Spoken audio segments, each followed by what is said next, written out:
On July 30th, 2025, the Earth trembled violently off the coast of Kamchatka, Russia.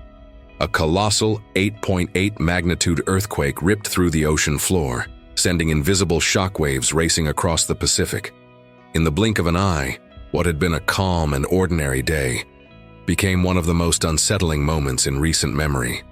Within minutes, tsunami warnings spread like wildfire, and the stillness of the sea began to shift in strange, almost unnoticeable ways. For those who understood the signs, it was clear. This was the beginning of something dangerous, and time was running out. In coastal towns, life seemed to suddenly speed up and slow down at the same time. Some stood frozen, unable to fully grasp what was happening, while others instinctively began running for higher ground. Mothers grabbed their children, fishermen abandoned their boats, and strangers warned one another in hurried voices.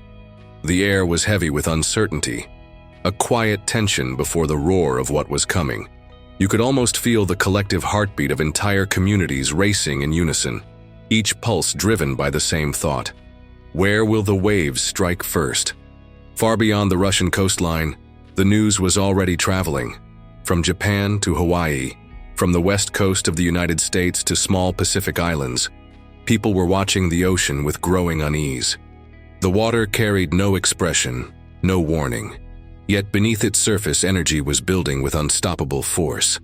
And in that fragile space between awareness and disaster, one question lingered in every mind. Would this be the day the ocean reminds us of its true power? In the hours that followed, the Pacific Ocean seemed to come alive. Japan ordered the evacuation of nearly 2 million people as sirens wailed and streets emptied. In Hawaii, harbors closed, boats were moved inland, and the sound of emergency alerts filled the air.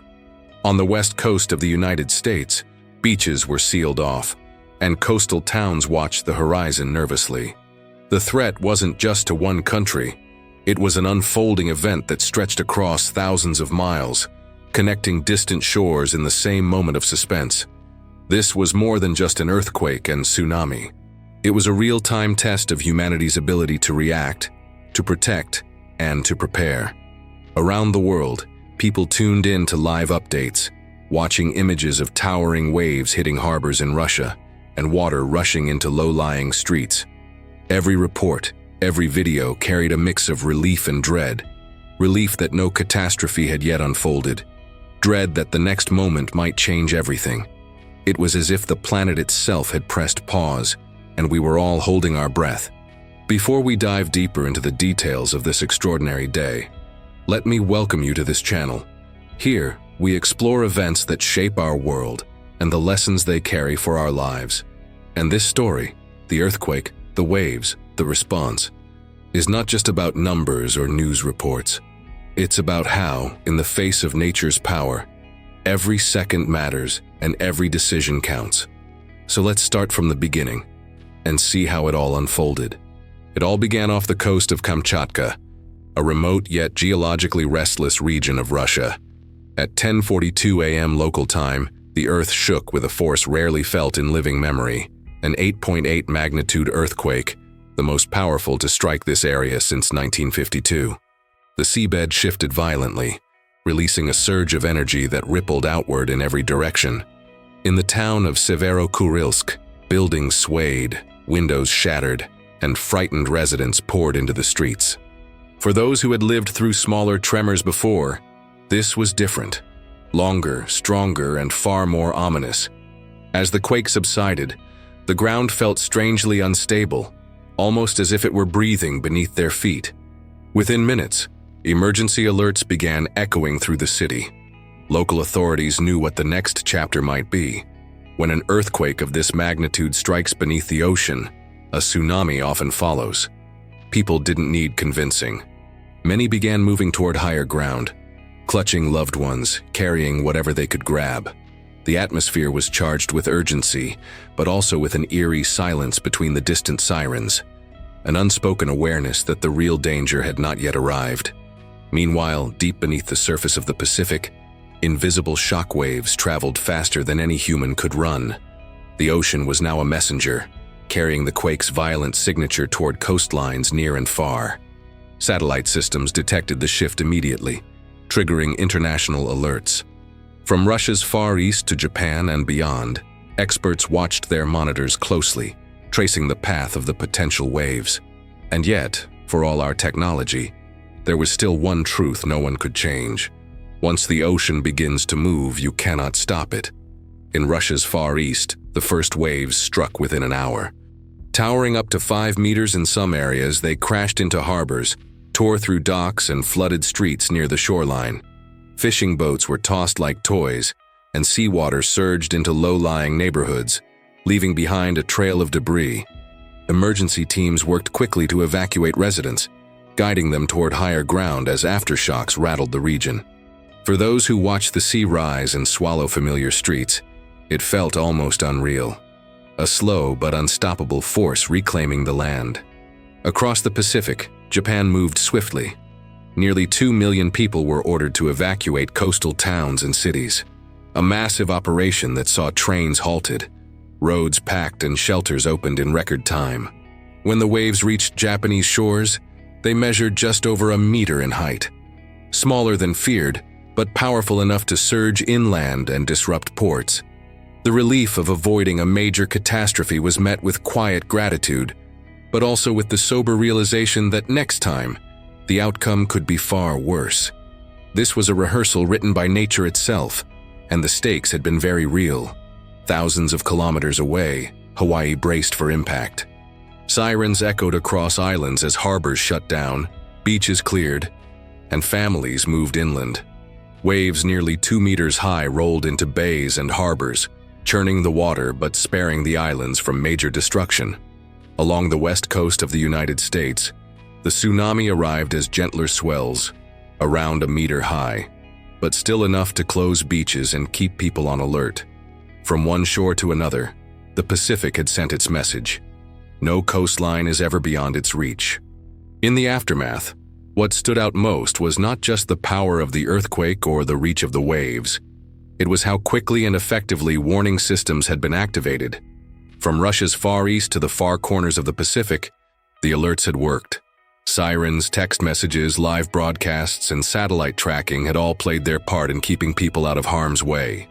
Lives were spared not by chance, but by preparation and swift action. It was a rare example of technology and human coordination, working seamlessly in the face of a natural threat. Still, the event left behind visible scars. In the fishing towns of Russia, damaged harbors meant livelihoods disrupted. Japan faced costly repairs to its ports and coastal infrastructure, while Hawaii and parts of the U.S. West Coast dealt with economic losses from halted shipping and tourism. Beyond the numbers, there was an emotional cost. People had been reminded, in a very real way, that safety is never guaranteed. Those who had fled their homes with only the clothes on their backs returned with a deeper respect for the ocean's unpredictable nature.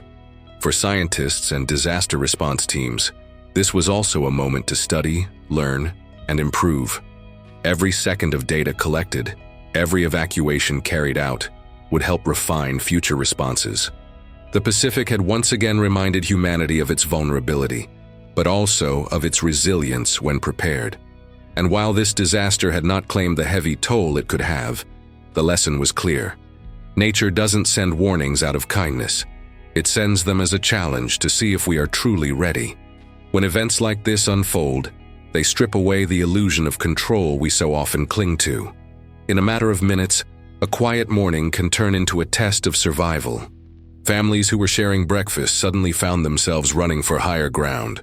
Strangers became allies, helping the elderly, guiding children, and offering a hand to those frozen in fear. It's in these moments that we remember, no matter where we live, no matter how advanced our world becomes, we remain at the mercy of forces far greater than ourselves. Yet this shared vulnerability can also be a source of strength. Across continents, millions of people experienced this unfolding event together, some directly, others through screens, but all with a sense of connection. The Pacific Ocean, usually a vast divide between nations, became a reminder of our shared fate. When the Earth moves in one place, the effects ripple across the entire planet. Nature doesn't recognize borders, and neither should our compassion or our preparedness. Perhaps the most lasting impact is the quiet shift in perspective it leaves behind. The next time we see a calm sea, we might remember how quickly it can turn. The next time we hear a siren, we might take it a little more seriously. And the next time we plan for tomorrow, we might also remember to prepare for the unexpected. Because in the end, readiness isn't just about survival.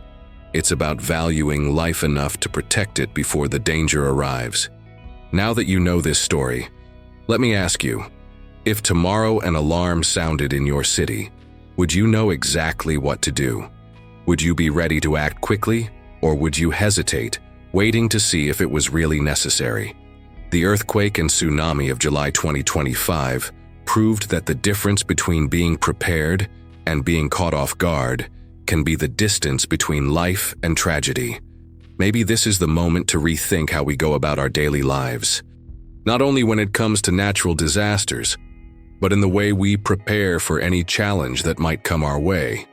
Because life, just like the ocean, can change in an instant. And those who stay alert, seek knowledge, and keep their minds sharp have a much better chance of weathering the storms without losing their way. So if you want to keep learning how to understand the world, read the signs, and prepare for the unexpected, subscribe to the channel now. Turn on notifications so you don't miss the next videos, and share this one with someone who needs to hear this message. Because information saves lives, and the next big wave could already be on its way.